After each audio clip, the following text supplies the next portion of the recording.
गांव अब्दुल रहीमा में एक मेहनती आदमी रहता था जिसका नाम मंजूर खान था। मंजूर खान की एक बड़ी सब्जी की होलसेल दुकान थी। वो रोज सुबह बहुत जल्दी उठता, ताज़ा सब्जियां मंडी से लाता और अपनी दुकान पर सजा देता। उसकी दुकान पर टमाटर, आलू, प्याज, गाजर, मटर और बहुत सी हरी भरी सब्जियां होती थीं। गांव के लोग खुशी खुशी उसकी दुकान से सब्जियां खरीदते थे क्योंकि सब्जियां हमेशा ताज़ा और सस्ती होती थीं। एक दिन गांव के कुछ बच्चे मंजूर खान की दुकान पर आए। वो हैरत से रंग बिरंगी सब्जियों को देख रहे थे। मंजूर खान मुस्कुराया और बच्चों से बोला, बच्चों, सब्जियां खाने से सेहत अच्छी रहती है और जिस्म मजबूत बनता है। बच्चों ने शौक से सवाल पूछे कि कौन सी सब्जी किस फायदे की है।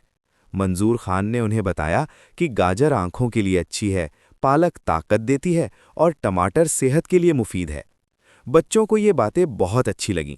जाते वक्त मंजूर खान ने हर बच्चे को एक एक गाजर तोहफे में दी। बच्चे खुशी खुशी घर गए और वादा किया कि वो रोज सब्जियां खाएंगे। इस दिन के बाद गांव के बच्चे मंजूर खान की दुकान को सेहत की दुकान कहने लगे। मंजूर खान भी बच्चों की खुशी देखकर बहुत खुश हुआ।